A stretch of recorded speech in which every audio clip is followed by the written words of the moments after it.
الحمد لله رب العالمين۔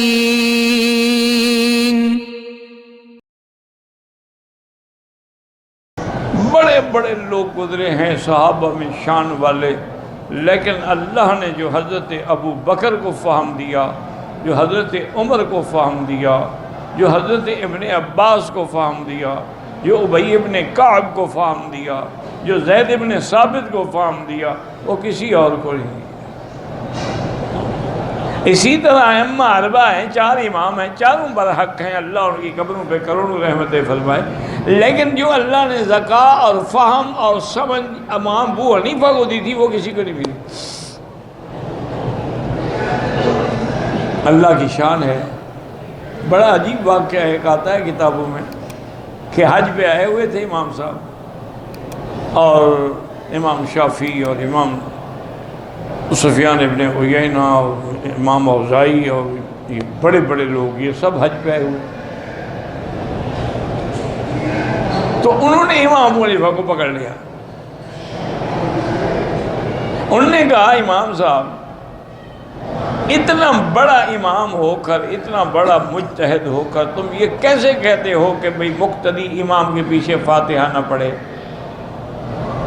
یہ حدیث ہے حضور پاک کی، لا صلاۃ الا بفاتحۃ الکتاب، اور تم حدیث کی مخالفت کرتے ہو کہ بس امام کا پڑھنا کافی ہے۔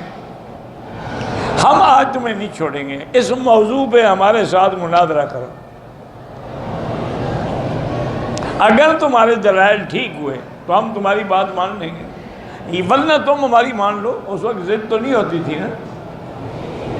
امام صاحب نے فرمایا ٹھیک ہے، میں مناظرے کے لیے تو حاضر ہوں، لیکن تم 4 آدمی ہو، میں 1 ہوں۔ پہلے تم فیصلہ کرو کہ تمہارا بڑا کون ہے جو مناظرہ کرے گا۔ 1 آدمی کرے نا، اب 4 سے میں کیسے بات کروں؟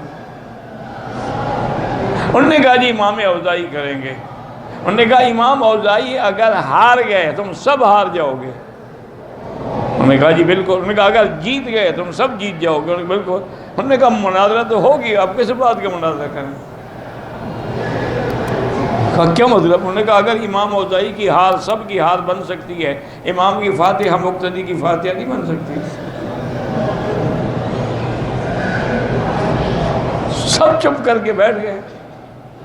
اسی لیے امام شافعی رحمۃ اللہ علیہ فرماتے تھے کہ ابو حنیفہ کو اللہ نے اتنی قوت استدلال دی ہے، یہ انہوں نے فرمایا مسجد کا یہ ستون ہے نا، اگر مثال کے طور پر کہہ دے کہ یہ سونے کا بنا ہوا ہے تو ثابت کر دے گا کہ سونے کا۔ لیکن اس وقت اختلاف ہوتے تھے دین کے علم کے لیے، جھگڑے نہیں ہوتے تھے، ایک دوسرے کے خلاف فتوے نہیں ہوتے تھے۔ امام شافعی اب دیکھیں نا، خود امام شافعی فاتحہ کا قائل ہے، اس کے نزدیک تو سری جہری ہر نماز میں مقتدی کو فاتحہ پڑھنی ہے۔ اچھا امام صاحب جو تھے، امام شافعی اللہ نے قبر پہ کروڑ رحمتیں فرمائے، تم تو سن سکتے ہو، باتیں کر سکتے ہو، وہ نہیں کر سکتے جو اللہ نے ان کو دیا تھا۔ رمضان المبارک میں ہر رات امام شافعی ایک قرآن کا ختم کرتے تھے۔ تم تو اگر امام صاحب ذرا لمبی قرات کر لیں تو تمہاری ٹانگیں جواب دے جاتی ہیں۔ کہتے ہیں دوسری مسجد دیکھو جی، یہاں سے امام صاحب کو بریک لگے ہوئے ہیں، وہاں چلو جہاں 1 سپارہ بھی پڑھا جائے اور آدھے گھنٹے میں 20 رکعتیں بھی ہو جائیں۔ اور ہمارے پاس بھی ماشاءاللہ حافظ بڑے ہیں، بس تعلمون یعلمون کا پتہ لگتا ہے، اور کوئی پتہ لگتا ہے کیا پڑھ رہے ہیں۔ بہرحال تو امام شافعی تو بڑے سخت تھے نا اس مسئلے میں، ان کے نزدیک سری جہری حال میں تو آپ نماز نہیں پڑھاتے تھے۔ جب نماز کا کوئی وقت سفر میں بھی ہو جاتا، کسی شاگرد کو کہتے بھی تم پڑھاؤ۔ آپ بغداد میں تشریف لائے، میں بھی الحمدللہ بغداد میں گیا ہوں، اور میں نے بھی وہ امام ابو حنیفہ رحمۃ اللہ علیہ مدرسہ دیکھا ہے، اور میں نے آپ کی قبر بھی دیکھی ہے، اور میں نے حضرت عبدالقادر جیلانی رحمۃ اللہ علیہ کی قبر بھی دیکھی ہے۔ بغداد کے اندر جو زیارات تھیں الحمدللہ وہ بھی کی ہے۔ تو وہاں جب گئے تو اس مسجد میں جو قبر کے ساتھ مدرسہ اور مسجد ہے امام صاحب کی، وہاں نماز کا وقت ہوا تو جلدی سے امام شافعی مصلی پہ کھڑے ہو گئے۔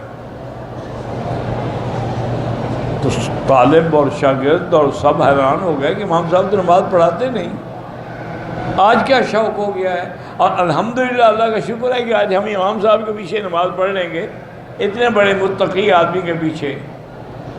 جب نماز ہو گئی شاگردوں نے پوچھا کہ حضرت آج تو خلاف واقعہ آپ نے نماز پڑھائی۔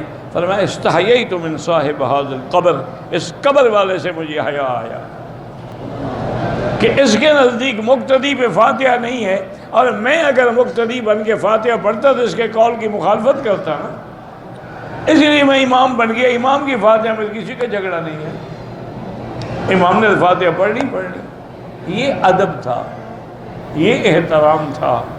اللہ تبارک و تعالی ان ائمہ پہ کروڑوں رحمتیں فرمائے۔ اختلاف صحابہ کے درمیان بھی ہوا ہے، اختلاف مجتہدین کے درمیان میں بھی ہوا ہے، تابعین کے درمیان بھی، لیکن وہ اختلاف ذاتی اغراض کے لیے نہیں تھا، وہ اختلاف علمی ہوتا تھا۔ علمی بحث ہے، ایک آدمی کی سمجھ میں یوں ہے، ایک کی سمجھ میں یوں ہے۔